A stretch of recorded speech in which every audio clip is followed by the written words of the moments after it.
ഈ സീറ്റ് നിഷേധിച്ചതിന്റെ പേരിൽ രാജിവെക്കലാണല്ലോ ഇപ്പോൾ കോൺഗ്രസിന്റെ പൊതുവെ ഉള്ള ഒരു ഭീഷണി.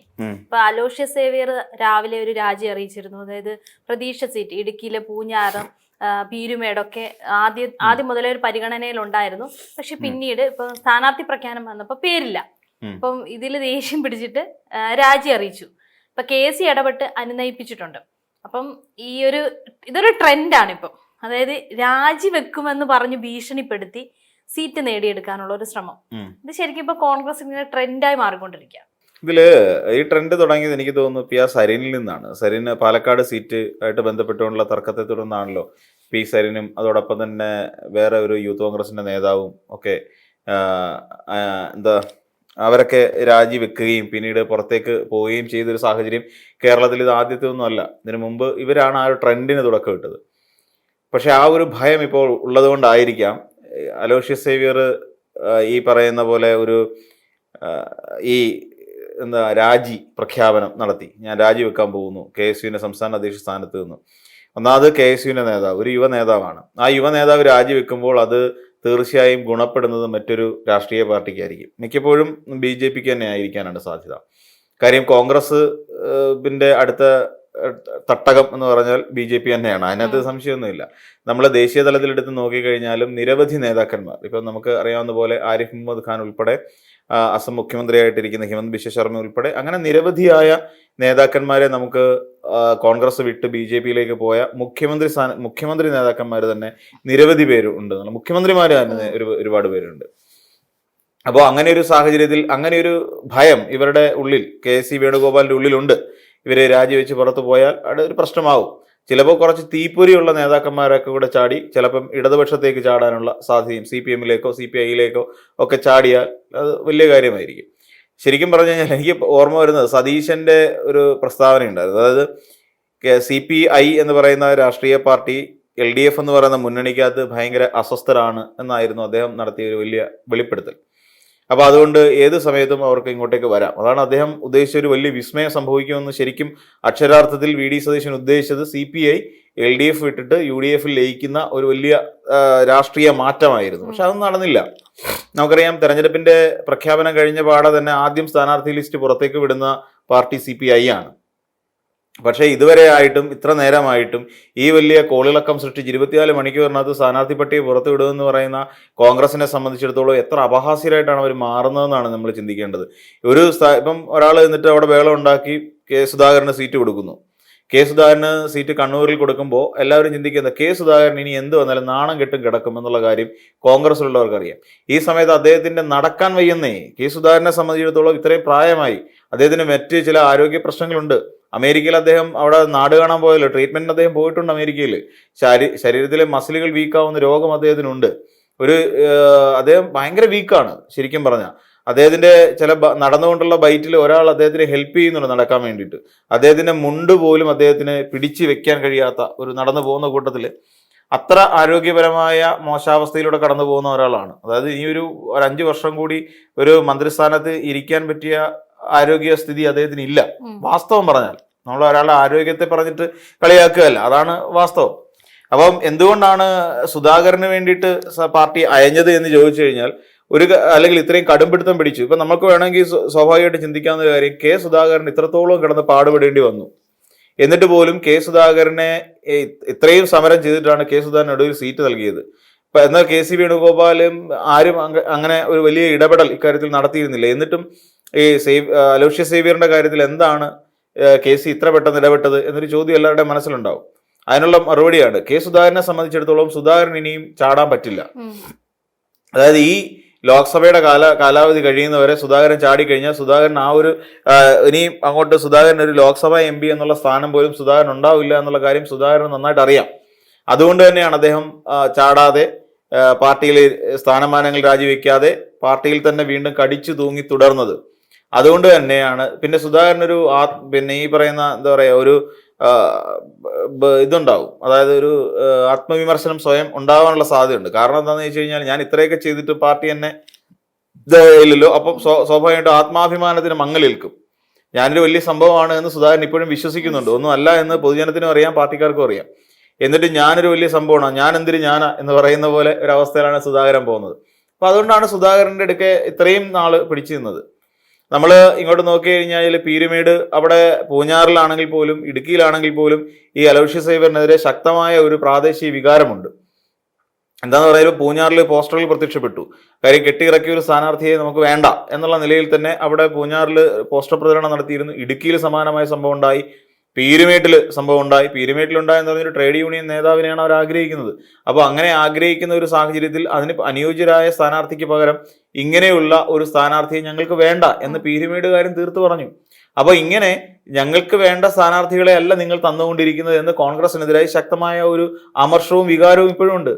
ഇപ്പൊ പലയിടങ്ങളിൽ ഇപ്പൊ നമ്മൾ നോക്കിക്കഴിഞ്ഞാൽ പറവൂരിൽ VD സതീശൻ പ്രചരണം ആരംഭിച്ചു കഴിഞ്ഞു, റോഡ് ഷോ സഹിതം നടത്തുന്നു. പിന്നെ കഴിഞ്ഞ ദിവസം നമ്മൾ തൃക്കരിപ്പൂരിൽ തോൽക്കാനായിട്ടാണെങ്കിൽ പോലും സന്ദീപ് വാര്യര് പ്രചരണം ആരംഭിച്ചു കഴിഞ്ഞു എന്ന് പറയുന്ന പോലെ പലയിടങ്ങളിലും കോൺഗ്രസ് സ്ഥാനാർത്ഥികൾ പ്രചരണം ആരംഭിച്ചു കഴിഞ്ഞു. ഇതിനകത്ത് ഉണ്ടാകാൻ പോകുന്ന ഏറ്റവും വലിയൊരു പ്രശ്നം എവിടെയെന്ന് ചോദിച്ചു കഴിഞ്ഞാൽ 23-ാം തീയതി, എനിക്ക് തോന്നുന്നു 23 എന്ന് പറയുമ്പോൾ ഇന്ന് ഡേറ്റ് 19 20, 21, 20 ഏകദേശം ഒരു ചൊവ്വാഴ്ചയോട് കൂടിയാണ് അവസാന ഘട്ടം. എനിക്ക് തോന്നുന്നു 23 ചൊവ്വാഴ്ചയാണെന്ന് എൻ്റെ വിശ്വാസം. അപ്പൊ അതോടുകൂടി സ്ഥാനാർത്ഥി പട്ടിക ഈ നാമനിർദ്ദേശ പത്രിക എല്ലാവരും സമർപ്പിക്കേണ്ട അവസാന തീയതിയാണ്. അപ്പൊ അന്ന് നാമനിർദ്ദേശ പത്രിക കൊടുക്കേണ്ട ഒരു ആവശ്യമുണ്ട്. ഇതിന് കുറച്ച് കാലതാമസം എടുക്കുക എന്ന് പറഞ്ഞാൽ ഇവർക്ക് IT റിട്ടേൺസ് അടക്കമുള്ള നിരവധി രേഖകൾ ഈ നാമനിർദ്ദേശ പത്രികയ്ക്ക് ഒപ്പം കൊടുക്കേണ്ടതുണ്ട്. അപ്പൊ അതുൾപ്പെടെ കൊടുത്തെങ്കിൽ മാത്രമേ അത് അപ്രൂവൽ കിട്ടുകയുള്ളൂ. നാമനിർദ്ദേശ പത്രിക സ്വീകരിച്ചാൽ മാത്രമേ അവർക്ക് പിന്നെ ഇതിനുള്ള അല്ലെങ്കിൽ തെരഞ്ഞെടുപ്പിൽ മത്സരിക്കാൻ യോഗ്യതയുണ്ടാവുള്ളൂ. അപ്പം അങ്ങനെ വരുമ്പോൾ 2 ദിവസം അവധി ദിനങ്ങൾ കൂടി കടന്നു വരുന്നുണ്ട്. അപ്പൊ 2 അവധി ദിനങ്ങൾ കൂടി വരുമ്പോൾ ഇനി എത്ര ദിവസം ഈ സ്ഥാനാർത്ഥികളുടെ മുന്നിലുണ്ട് എന്നുള്ള കാര്യം ആലോചിക്കണം. പരമാവധി ഇന്നൊരു ദിവസം കൊണ്ട് തന്നെ അവരുടെ സ്ഥാനാർത്ഥി പട്ടിക അവസാനിപ്പിച്ചാൽ അല്ലെങ്കിൽ ഫൈനൽ ചെയ്തെങ്കിൽ മാത്രമേ നടക്കുകയുള്ളൂ. ഇവരിൽ പലപ്പോഴും നോക്കിക്കോളൂ, എന്തുകൊണ്ടാണ് ഇയാൾ മാറി നിൽക്കുന്നത്? ഈ അലോഷ്യസ് സേവ്യർ രാജിക്ക് ഒരുങ്ങിയത് അദ്ദേഹത്തിന് വേണ്ട പരിഗണന കിട്ടിയില്ല എന്നുള്ളത് തന്നെയാണ്. ഞാൻ ഉദ്ദേശിക്കുന്ന മണ്ഡലത്തിൽ അല്ലെങ്കിൽ തനിക്ക് സീറ്റ് നൽകണം, തനിക്ക് സീറ്റ് നൽകാത്തിടത്തോളം കാലം ഞാൻ ഈ പാർട്ടിയിൽ കടിച്ചു തൂങ്ങി കിടക്കാനില്ല, ആളല്ല എന്ന് പറയുന്ന ഒരു അവസ്ഥയിലേക്കാണ്. പല കടൽക്കിഴവന്മാർക്കും ഇപ്പോഴും സീറ്റ് കൊടുക്കാനുള്ള നീക്കമാണ് നടത്തിക്കൊണ്ടിരിക്കുന്നത്. അപ്പം അങ്ങനെ ഇപ്പൊ ഒന്നാലോചിച്ച് 78 കഴിഞ്ഞ പിന്നെ കെ സുധാകരനാണോ സീറ്റ് കൊടുക്കേണ്ടത്? ചെറുപ്പമായിട്ട് നടക്കുന്ന അലോഷ്യസ് സേവ്യറിനെ പോലുള്ള ആൾക്കാർക്കാണോ സീറ്റ് കൊടുക്കേണ്ടത്? അക്ഷരത്തിൽ പിന്നെ അങ്ങനെയുള്ള ആൾക്കാരെ മാറിയിരുന്നു കൊണ്ട് അവരെ പ്രചാരകന്മാരാക്കി മാറ്റുകയാണ് വേണ്ടത്. ഒരു പ്രചരണത്തെ രംഗത്തേക്ക് ഇങ്ങനെയുള്ള ക്രൗഡ് പുള്ളർ എന്ന് പറയുന്ന നേതാക്കന്മാരെ രംഗത്തേക്ക് ഇറക്കുകയാണ് ചെയ്യേണ്ടത്. അല്ലാതെ ഇവരെയൊക്കെ പിടിച്ച് അകത്തിരുത്തിക്കൊണ്ട് അല്ലെങ്കിൽ സീറ്റ് കൊടുത്ത് അവരെയൊക്കെ ഓരോ മണ്ഡലങ്ങളിൽ പൂട്ടിയിടുകയല്ല ചെയ്യേണ്ടത്. അതിന് പകരം ചെറുപ്പക്കാരായുള്ളവർക്ക് മത്സരിക്കും. ഇപ്പം മുഖ്യമന്ത്രി സ്ഥാനത്തേക്കും പ്രധാനപ്പെട്ട മന്ത്രിസ്ഥാനത്തേക്കും പരിചയസമ്പന്നരായ നേതാക്കന്മാർ മത്സരിച്ചുകൊണ്ട് പലയിടങ്ങളിലും സീറ്റ് വർദ്ധിപ്പിക്കാൻ വേണ്ടി ചെറുപ്പക്കാരായ ആൾക്കാരെ പുറത്തിറക്കുക. എങ്കിൽ മാത്രമേ ഈ ഒരു രാഷ്ട്രീയ പാർട്ടിയിൽ തലമുറ മാറ്റം സംഭവിക്കുന്നുണ്ട് എന്ന് ജനങ്ങളെ ബോധ്യപ്പെടുത്താൻ കഴിയൂ. അല്ലാതെ നടക്കില്ല. ഇവിടെ ഇപ്പൊ എന്താ, ഇപ്പൊ നമ്മൾ ആകെപ്പാടെ ഇപ്പൊ ഉണ്ടായ ഇനിയിപ്പം ആര് രാജ്യപ്രഖ്യാപനം നടത്തിയാലും സീറ്റ് കിട്ടുമെന്ന് പറയുന്നൊരു എളിതരം കോൺഗ്രസ് പാർട്ടിയിൽ വന്നു ചേർന്നു.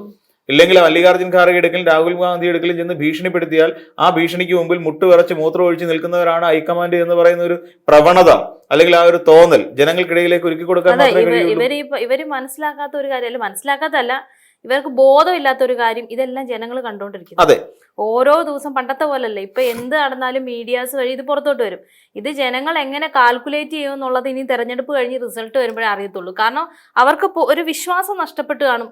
ഇങ്ങനെ തമ്മിലടിയാണ്. നാളെ ഇനി ഇവർ അധികാരത്തിലോട്ട് വന്നു കഴിഞ്ഞാൽ എത്രത്തോളം അടി കാണേണ്ടി വരും എന്നുള്ള ഒരു ചിന്ത സ്വാഭാവികമായിട്ടും പലരുടെ ഉള്ളിലുണ്ടാവും. ഇപ്പം എൽദോസ് കുന്നപ്പള്ളി, നമ്മൾ പെരുമ്പാവൂരിലേക്ക് പോവാ, ഈ പറഞ്ഞ ശരിയാണ്. എൽദോസ് കുന്നപ്പള്ളിയെ സംബന്ധിച്ചിടത്തോളം എൽദോസ് കുന്നപ്പള്ളി ഇനിയും പല കാര്യങ്ങളും വെട്ടി തുറന്നു പറയും. 6 മാസം ജയിൽ ശിക്ഷ അനുഭവിച്ചതിന് സീറ്റുണ്ട്. PK ശശിക്ക് സീറ്റുണ്ട്. PK ശശിക്ക് ആരാ സീറ്റ് കൊടുത്തിരിക്കുന്നത്? കോൺഗ്രസ് ആണ് സീറ്റ് കൊടുത്തിരിക്കുന്നത് ഒറ്റപ്പാലത്ത്. അപ്പൊ ഇങ്ങനെ പറയുന്നവർക്കെല്ലാം സീറ്റ് കൊടുക്കുന്നുണ്ട്. എന്നിട്ടും താൻ ഇവിടെയുള്ള ആൾക്കാർക്കെല്ലാം എല്ലാ MLA മാരും ഇത്തവണ സിറ്റിംഗ് MLA മാർ മത്സരിക്കുമെന്ന് പറഞ്ഞ സാഹചര്യത്തിൽ എന്തുകൊണ്ട് തന്നെ ഒഴിവാക്കി? മറുപടി പറയേണ്ടി വരും. അതിന് കോൺഗ്രസ് നേതൃത്വം മറുപടി പറയേണ്ടി വരും. ഇപ്പൊ വിദ്യ പറഞ്ഞ പോയിന്റിലേക്ക് വരികയാണെന്നുണ്ടെങ്കിൽ ഇപ്പം ശരിക്കും പറഞ്ഞു കഴിഞ്ഞാൽ സംഭവിച്ചുകൊണ്ടിരിക്കുന്നത് കേരളത്തിൽ ജനങ്ങളെല്ലാവരും ഇന്ന് അപ്ഡേറ്റ് ചെയ്തുകൊണ്ടിരിക്കുക. ഇപ്പൊ നമുക്കറിയാം, ഇന്ന് ഈ എല്ലാവരുടെയും മൊബൈൽ ഫോണിൽ കഴിഞ്ഞ 5 വർഷത്തിനേക്കാൾ വ്യാപകമായി ഇന്ന് മൊബൈൽ ഫോണുകൾ ഉപയോഗിക്കുന്നവരുടെ എണ്ണത്തിൽ വലിയൊരു വർധന ഉണ്ടായിട്ടുണ്ട്. അത് സ്മാർട്ട് ഫോൺ കോൺഗ്രസ്സുകാർ തന്നെയാണ്. അപ്പം അതിലേക്ക് എത്തുമ്പോൾ ഈ ആൾക്കാരെല്ലാം ഇത് കണ്ടുകൊണ്ടിരിക്കുകയാണ്, ലൈവായിട്ട് കണ്ടുകൊണ്ടിരിക്കുക. അവര് രാജിവെക്കാൻ ഒരുങ്ങുന്നു, ഇവര് രാജിവെക്കാൻ ഒരുങ്ങുന്നു. അങ്ങനെ രാജികളുടെ ഒരു വലിയ മഹാപ്രവാഹം പോലെയാണ് തോന്നുന്നത്. പലയിടങ്ങളിലും വിമത സ്ഥാനാർത്ഥികൾ, ഇപ്പൊ പാറശാലയിൽ, പാലക്കാട് നമ്മൾ അങ്ങനെ പരിശോധിക്കുകയാണെങ്കിൽ എത്ര വിമത സ്ഥാനാർത്ഥികൾ, ആ അമ്പലപ്പുഴയില്, കുട്ടനാട്ടില്, അങ്ങനെ എത്ര വിമത സ്ഥാനാർത്ഥികൾ വന്നു. അവരെല്ലാം എന്തുകൊണ്ട് വന്നു? വന്ന് കോൺഗ്രസിന്റെ നെറിയേട് കാരണമാണ് വന്നത്. കോൺഗ്രസ് എന്ന് പറയുന്ന പാർട്ടിയിൽ അവർക്ക് ശക്തമായി മുന്നോട്ട് പോകാൻ കഴിയുന്നില്ല. അതിന് പകരം അവർ ചില സ്ഥാപിത താല്പര്യങ്ങൾക്ക്, സാധാരണ പറഞ്ഞ ഏറ്റവും കൂടുതൽ ഇവിടെ വെട്ടിപ്പിടിക്കാൻ ശ്രമിച്ചുകൊണ്ടിരിക്കുന്ന ആരാ? സതീശനാണ്. തൃപ്പൂണിത്തുറ പോലെയുള്ളൊരു മണ്ഡലത്തിൽ എം ലിജുവിനെ പിന്നെ മത്സരിപ്പിച്ചാൽ മതി എന്ന് കെ ബാബു പോലും പറഞ്ഞൊരു സാഹചര്യം ഉണ്ടായിരുന്നു. കാര്യം എം ലിജു എന്ന് പറയുന്നൊരു സ്ഥാനാർത്ഥി വളരെ ഏബിളാണ്. അവിടെ അങ്ങനെ ഒരു സാഹചര്യത്തിൽ മത്സരിക്കാൻ ഇറങ്ങുമ്പോൾ അവിടെ എം ലിജു എന്ന് പറയുന്ന സ്ഥാനാർത്ഥിക്ക് കിട്ടുന്ന ഒരു പരിഗണന വളരെ വലുതാണ്. അദ്ദേഹം മികച്ചൊരു സംഘാടകനാണ്, നല്ലൊരു നേതാവാണ്. കോൺഗ്രസിന് അപവാദമാണെന്ന് ഞാൻ പറയും. കാരണം കോൺഗ്രസിലുള്ള എല്ലാ നേതാക്കന്മാരും ഈ പറയുന്ന പോലെ ആവശ്യമില്ലാതെ വാചാടോപം നടത്തിക്കൊണ്ട് മുന്നോട്ട് പോകുമ്പോൾ അതിനൊക്കെ അപ്പുറത്തേക്ക് നിൽക്കുന്ന ഒരു സ്ഥാനാർത്ഥി എന്നുള്ള നിലയിലാണ്, ഒരു നേതാവ് എന്നുള്ള നിലയിലാണ് എം ലിജുവിന്റെ സ്ഥാനം എപ്പോഴും ഉള്ളത്. അപ്പോൾ അങ്ങനെയുള്ള ഒരു നേതാവിനെ സംബന്ധിച്ചിടത്തോളം അവിടെ കെ ബാബുവിന് പകരക്കാരനായി അദ്ദേഹം ഇറങ്ങുന്നു എന്ന് പറയുന്ന ഒരു വലിയ സംഭവം ഉണ്ടായിരുന്നു. പക്ഷെ അവിടെ വെട്ടിക്കൊണ്ട് പിന്നെ അവിടെ നിന്നിട്ട് വേറൊരാളെ അതാരുടെ ഇത് പ്രകാരമാണ്, ഈ വി ഡി സതീശന്റെ താല്പര്യപ്രകാരമാണ് നിർത്തുന്നു. അപ്പൊ സതീശൻ കുളം കലക്കുകയാണെന്ന് നമുക്ക് പറയേണ്ടി വരും. അപ്പൊ എന്ന് പറയുന്ന പോലെ പലർക്കും താല്പര്യമുള്ളവരെ മാത്രം സ്ഥാനാർത്ഥി പട്ടികയിൽ ഉൾപ്പെടുത്തിക്കൊണ്ട് നടത്തുന്ന ഒരു സ്ഥാനാർത്ഥി നിർണയം മാത്രമാണ്. എന്നിട്ട് അത് പൂർത്തീകരിക്കപ്പെടുന്നില്ല. ഇപ്പൊ പറയുന്നു ഞങ്ങൾ ഇന്ന് രാത്രിക്ക് മുമ്പ്, ഇന്ന് 7 മണി രാത്രിയോട് കൂടി ഞങ്ങൾ സ്ഥാനാർത്ഥി പ്രഖ്യാപനം പൂർണ്ണമാക്കും എന്നുള്ള ഒരു വാഗ്ദാനം നമുക്ക് ജനങ്ങൾക്ക് കൊടുക്കുന്നു. ജനം കണ്ടുകൊണ്ടിരിക്കുന്നത് എന്താണ്? ഇതുവരെ ഒന്ന് ആലോചിച്ച് നോക്കി കഴിഞ്ഞാൽ കഴിഞ്ഞ 10 വർഷം ഇവർക്ക് സമയമുണ്ടായിരുന്നു. കഴിഞ്ഞ 10 വർഷം ഇവർ പ്രതിപക്ഷത്തിരിക്കുകയായിരുന്നു. ആ പ്രതിപക്ഷത്തിരിക്കുന്ന സാഹചര്യത്തിൽ പോലും ഞങ്ങൾക്ക് അടുത്ത തവണ മണ്ഡലങ്ങൾ പിടിക്കാനും ഞങ്ങൾക്ക് അധികാരം പിടിക്കാനും വേണ്ടി ഞങ്ങൾക്ക് വേണ്ട മിനിമം, അതായത് കേവല ഭൂരിപക്ഷത്തിലേക്ക് എത്താൻ വേണ്ടിയിട്ട് ഞങ്ങൾക്ക് എവിടെയെല്ലാം ഏതൊക്കെ സ്ഥാനാർത്ഥികളെ നിർത്തണം എന്നൊരു പ്രീ പ്ലാനിങ് ഉണ്ടാക്കാൻ ഇവരെ കൊണ്ട് കഴിഞ്ഞിട്ടില്ല ഇതുവരെ. ഇപ്പൊ നിലവിലാകപ്പാട് 21 സ്ഥാനാർത്ഥികൾ സിറ്റിംഗ് MLA മാരേ ഉള്ളൂ. അത് കഴിഞ്ഞ് വീണ്ടും വേണമെന്ന് 70 പേരൂടെ വേണം. മൊത്തം 95 സ്ഥാനാർത്ഥികളാണ് അവർ മത്സരിപ്പിക്കാൻ ഉദ്ദേശിക്കുന്നത്. അപ്പം ആലോചിക്കണമായിരുന്നു ഞങ്ങൾ എത്ര വെക്കണം. ഇതിനുവേണ്ടി ഇവരുടെ ഈ പറഞ്ഞ മുന്നണി യോഗങ്ങൾ എത്ര തവണ കൂടി, അപ്പൊ ഏതൊക്കെ സീറ്റുകൾ അല്ലെങ്കിൽ എവിടെയൊക്കെ ആർക്കൊക്കെ കൊടുക്കാം എന്നുള്ളതിനെ കുറിച്ച് എന്തുകൊണ്ട് ഇവർ ചിന്തിച്ചില്ല? ചിന്തിക്കാതെ ഏറ്റവും ഒടുവിൽ ഈ പഠിക്കെ കൊണ്ടുവന്ന് കല ഉടയ്ക്കുന്ന പരിപാടിയാണ് ഇവർ ചെയ്യുന്നത്. ഈ 10 വർഷം കൊണ്ട് ഇവർക്ക് ചിന്തിച്ച് പ്രവർത്തിച്ചിരുന്നെങ്കിൽ ഒരു പക്ഷേ ഇത്തവണത്തെ സീറ്റ് അവർക്ക് എടുക്കാൻ കഴിയുമായിരുന്നു. ഇതിലൊക്കെ നമ്മൾ മനസ്സിലാക്കേണ്ട ഒരു കാര്യം, ഇതൊക്കെ ഇപ്പൊ നോക്കുള്ളൂ, ജി സുധാകരൻ പോയിട്ട് പോലും കുലുങ്ങാൻ നിൽക്കുന്ന ഒരു പാർട്ടി എന്ന് പറയുന്നത് CPM എന്ന് പറയുന്ന പാർട്ടിയാണ്. അപ്പൊ ആ CPM എന്ന് പറയുന്ന പാർട്ടിക്ക് വലിയ പ്രാധാന്യമുണ്ട്. ഇവരുദ്ദേശം പറഞ്ഞാൽ പ്രതിപക്ഷത്ത് വരിക എന്ന് പറയുമ്പോൾ ഭരണപക്ഷത്തിരിക്കുന്നവരെ കുറ്റം പറയാൻ വേണ്ടിയിട്ടാണ് പ്രതിപക്ഷം എന്നുള്ള ധാരണയായിരുന്നു ഇവർക്കുണ്ടായത്. അതെ, അതിനുവേണ്ടി മാത്രമുള്ള ഒരു പ്രതിപക്ഷമായിരുന്നു സത്യത്തിൽ. വികസന പ്രവർത്തനങ്ങൾക്കെല്ലാം വിലങ്ങ് തടിയാകുക, വികസന പ്രവർത്തനം എന്ത് വന്നാലും ഞങ്ങൾ നടപ്പിലാക്കില്ല എന്ന് പറയുക, ഇതെല്ലാം ജനം കണ്ടുകൊണ്ടിരിക്കുന്ന ഒരു കാര്യമാണെന്നേ. ഇപ്പൊ നമ്മൾ നോക്കിക്കഴിഞ്ഞാൽ CPM വളരെ എന്തൊക്കെ പ്രതിഷേധങ്ങളുണ്ടായി, ഏതൊക്കെ പ്രതിഷേധങ്ങൾ വരുന്ന സാഹചര്യത്തിലും അതിലൊന്നും കൂസാതെ ആ വികസന പ്രവർത്തനങ്ങൾ സമയബന്ധിതമായി പൂർത്തിയാക്കാൻ ഇടതുപക്ഷ സർക്കാർ വളരെ ശക്തമായ രീതിയിൽ പ്രവർത്തിച്ചിട്ടുണ്ട്. അതേസമയം സ്ഥാനാർത്ഥി നിർണയം വന്നപ്പോഴോ സ്ഥാനാർത്ഥി നിർണയത്തിൽ വളരെ സംഘടനാപരമായിട്ട് അതിനിടയ്ക്ക് TK ഗോവിന്ദൻ മാത്രമാണ് ശ്യാമള ടീച്ചറെ കുറ്റം പറഞ്ഞത്. ശ്യാമള ടീച്ചർ എന്ന് പറയുന്നത് 40 വർഷക്കാലമായിട്ട് CPMന്റെ പ്രവർത്തകയാണെന്നേ. ആന്തൂർ നഗരസഭയായിട്ട് ബന്ധപ്പെട്ട് അവിടെ ചെയർപേഴ്സൺ ആയിരുന്നു. രാഷ്ട്രീയത്തിൽ നല്ല പിടിപാടുള്ള ഒരാളാണ്. ഇവരുടെ കല്യാണം നടത്തിക്കൊടുത്തത് MV ഗോവിന്ദൻ മാഷിന്റെയും ശ്യാമള ടീച്ചറിനെ കല്യാണം നടത്തിക്കൊടുത്തത് MVR ആണ്, MV രാഘവനായിരുന്നു. MV രാഘവൻ പാർട്ടി വിട്ട് CPM നിന്ന് പുറത്താക്കിയ സമയത്ത് അന്ന് പോകാൻ നിന്ന ഒരാളാണ് MV ഗോവിന്ദൻ മാഷ്. MVRനൊപ്പം പോകാൻ നിന്ന ആ സമയത്തും ശ്യാമള ടീച്ചറിന്റെ ഇടപെടൽ കാരണമാണ് MV ഗോവിന്ദൻ CPMനൊപ്പം നിന്നത്. അപ്പൊ അന്ന് പറഞ്ഞപ്പോ അന്ന് എനിക്ക് വരാൻ പറ്റില്ല എന്നുള്ള കാര്യം ശ്യാമള ടീച്ചർ പറഞ്ഞ സമയത്ത് MV ഗോവിന്ദൻ മാഷ് MVRനോട് പറയുന്ന സമയത്ത് MVR പറഞ്ഞ ഈ ഒരു കാര്യം നീ CPMൽ തന്നെ തുടരണം എന്ന് MVR അങ്ങോട്ട് പറയുകയായിരുന്നു ഗോവിന്ദൻ മാഷിനോട്. അപ്പം ശ്യാമള ടീച്ചർക്ക് അവിടെയുള്ള ഒരു രാഷ്ട്രീയത്തിലുള്ള പ്രസക്തി വളരെ വലുതാ. 40 വർഷത്തെ രാഷ്ട്രീയ പ്രവർത്തനം എന്ന് പറഞ്ഞാൽ ചെറുതല്ല. അപ്പൊ ശ്യാമള ടീച്ചർ അങ്ങനെ പ്രവർത്തിച്ചുകൊണ്ട് എന്നിട്ട് ആന്തൂർ സാജന്റെ മരണവുമായിട്ട് ബന്ധപ്പെട്ടുകൊണ്ട് ഈ TK ഗോവിന്ദൻ എന്ന് പറയുന്ന അതേ മാസ്റ്ററാണ്, TK ഗോവിന്ദൻ മാസ്റ്റർ നടത്തുന്ന പ്രസ്താവനകൾ ഒട്ടും യോജിച്ചതൊന്നുമല്ല. അതുകൊണ്ട് തന്നെ പാർട്ടി അദ്ദേഹത്തെ പിന്തുണച്ചോ? പാർട്ടി പിന്തുണച്ചില്ല. പാർട്ടി ഇത് മാറി എന്നുള്ള പറഞ്ഞു. എന്നിട്ട് സ്വതന്ത്രനായി എന്നിട്ട് പറയും ഞാൻ ജമാഅത്ത് ഇസ്ലാമിയുടെ പിന്തുണ സ്വീകരിക്കില്ല എന്ന്. മത്സരിക്കുന്ന UDF സ്ഥാനാർത്ഥി UDFന്റെ സ്വതന്ത്രമായിട്ട് മത്സരിക്കുന്നു. ആ സ്വാഭാവികമായിട്ട് SDPയുടെ ജമാഅത്ത് ഇസ്ലാമിയുടെ ഒക്കെ പിന്തുണ അദ്ദേഹത്തിന് കിട്ടുമെന്നേ. ഇത് ആരോടെ പറഞ്ഞ് പേടിപ്പിക്കാൻ നോക്കുന്നു, അല്ലെങ്കിൽ ഞാൻ മിസ്റ്റർ ക്ലീൻ ആവാൻ നോക്കുന്നത് എന്താ? അവര് UDFന് SDPയും ജമാഅത്ത് ഇസ്ലാമിയും പിന്തുണ പ്രഖ്യാപിക്കുന്നുണ്ട്. സ്വാഭാവികമായിട്ട് ഇതേ പിന്തുണ അവർക്ക് കിട്ടുകയും ചെയ്യും. ആർക്ക് കിട്ടും? നമ്മുടെ ഈ TK ഗോവിന്ദൻ മാസ്റ്റർ കിട്ടും. എന്തുകൊണ്ടാണ്? UDF സ്ഥാനാർത്ഥി ആയതുകൊണ്ട്. നമ്മൾ അത് മനസ്സിലാക്കണം. എന്നിട്ട് വലിയ വായിൽ വാചം അടിച്ചിട്ട് കാര്യമൊന്നുമില്ല. എല്ലാ വർഗീയ ശക്തികളുമായിട്ടും ഇണങ്ങി നിൽക്കേണ്ടി വരും. എല്ലാ വർഗീയ ശക്തികളുടെ മുന്നിൽ കാല് തിരുമേണ്ടി വരും. പലയിടങ്ങളിലും ഈ പറയുന്ന പോലെ പല സ്ഥാനാർത്ഥി നിർണയങ്ങളിലും അവിടുത്തെ രൂപതകൾ കൃത്യമായി ഇടപെടൽ നടത്തിയിട്ടുണ്ട്, പേര് കൊടുത്തിട്ടുണ്ട്. ഈ കഴിഞ്ഞ ദിവസം തന്നെ ശിവഗിരി മഠത്തിൽ നിന്നൊരു ഇത് വന്നായിരുന്നല്ലോ, സച്ചിദാനന്ദ സ്വാമികളുടെ. അപ്പൊ അതിന് അന്ന് ഇതിനകത്ത് ഇടപെടാൻ ഞങ്ങളില്ല എന്നുള്ള കാര്യം തുറന്നു പറഞ്ഞ ആരാ? അതിന് ശുഭാംഗാനന്ദ സ്വാമി പറഞ്ഞില്ലേ ഞങ്ങൾ അതിനകത്ത് ഇടപെടുന്നില്ല എന്ന കാര്യം പറഞ്ഞില്ലേ? ഞങ്ങൾ 18 സ്ഥാനാർത്ഥി ലിസ്റ്റും ഞങ്ങൾ കൊടുത്തിട്ടില്ല എന്നുള്ള കാര്യം ശുഭാംഗാനന്ദ സ്വാമികൾ വ്യക്തമാക്കിയിട്ടുണ്ട്. അപ്പോൾ എന്ന് പറയുന്ന ചില അതിരൂപതകൾ ഇതിനകത്ത് കൃത്യമായി സ്ഥാനാർത്ഥിനകത്തിൽ ഇടപെടുന്നുണ്ട്. അപ്പൊ ഇവർക്കെല്ലാം അനുഗുണമായ, എന്നിട്ടും പറയണം ഞങ്ങൾ രാഷ്ട്രീയത്തിലേക്ക് ഞങ്ങൾ ആരുടെയും ഉപദേശം സ്വീകരിക്കാറില്ല എന്ന് വലിയ വെടിപ്പോടുകൂടി ഈ പറയുന്ന വി.ഡി. സതീശനോട് നിപ്പുണ്ടല്ലോ. എന്താ സതീശൻ പറയാഞ്ഞത്? ഞങ്ങളുടെ കാര്യം ഞങ്ങൾ നോക്കിക്കോളാം എന്താ സഭാ നേതൃത്വത്തോട് പറയാഞ്ഞത്? മുട്ടുവിറയ്ക്കും.